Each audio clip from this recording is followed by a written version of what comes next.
जय गुरुदेव। जय गुरुदेव नाम किसका, प्रभु का प्यारा नाम। जय गुरुदेव। 7 जनवरी सन 1980। आज देश अनिश्चितता के एक दौर से गुजर रहा है। क्या होगा, सबकी आंखों में एक प्रश्न तैर रहा है। बाबा जय गुरुदेव जी सबको आगाह कर रहे हैं, चेतावनी दे रहे हैं, समझा रहे हैं कि 2 युगों का मिलाप होने जा रहा है, कि भविष्य का नक्शा बड़ा खराब दिखाई दे रहा है, कि देश के जिम्मेदार लोग गरीब किसान मजदूरों पर महंगाई का भार न ला दें, उनकी कमर न तोड़ें। सूखे से त्रस्त जनता इस गहन बोझ को नहीं सह पाएगी।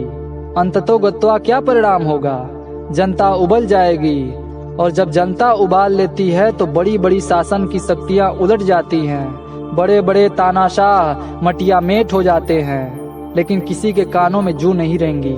सबको अपनी अपनी धुन है। चुनाव नहीं रोका जा सकता है क्योंकि असंवैधानिक है। चुनाव नहीं रोका जा सकता है क्योंकि लोकतंत्र के विरुद्ध है। चुनाव ही केवल ऐसा हो गया है कि जिससे लोकतंत्र जीवित है।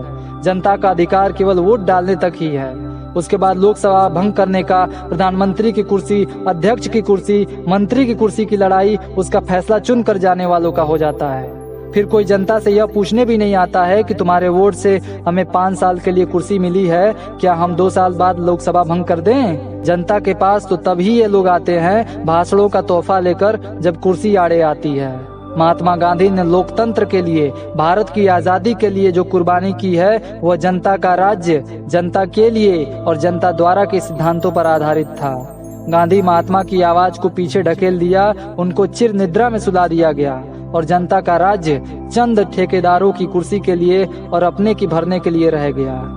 जनता को मिला संघर्ष रोटी के लिए, पानी के लिए, कपड़े के लिए, रोजगार के लिए, और मिली महंगाई, अराजकता, अव्यवस्था, अन्याय, लाठी और गोली। यह रहा भारतीय लोकतंत्र का काला इतिहास। जब चुनाव का समय आया तो एक दूसरे को गाली देते हैं, एक दूसरे की बखिया उघेड़ते हैं, अपने को अच्छा दिखाने के लिए। पार्टी पार्टी की बुराई, व्यक्ति व्यक्ति की बुराई में लग गए। भूतपूर्व स्त्री प्रधानमंत्री का हौवा फिर खड़ा हो गया कि वह आ रही है। क्या तमाशा हो गया। 2.5 वर्ष के शासक कीचड़ उछाल रहे हैं। कीचड़ उछालना मर्दानगी नहीं है। 2.5 वर्षों में आप गुनाहगारों को सजा न दे सके। तानाशाही शक्तियों को उभारने के जिम्मेदार अब कीचड़ उछालने से क्या होता है। औरत की जात सब पर हावी हो गई, सबको जनखा और हिजड़ा बना दिया। खैर, जो हुआ सो हुआ, और जो हो रहा है इसकी निष्पक्ष समीक्षा तो भविष्य में आने वाले वे वीर करेंगे।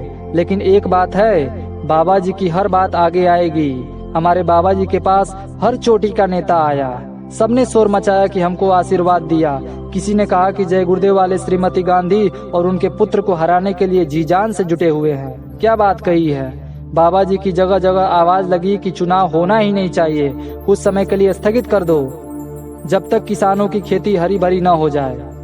बाबा जी किसी व्यक्ति विशेष की बात तो करते नहीं हैं।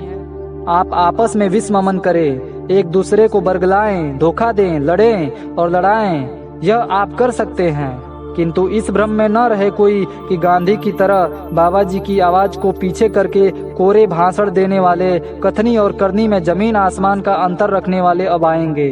वक्त निकल गया। बाबा जी की आवाज पर वो लोग खड़े होंगे जो कर्मठ होंगे, धर्मनिष्ठ होंगे, त्यागी, सदाचारी और जनता के सच्चे सेवक होंगे। जय गुरु।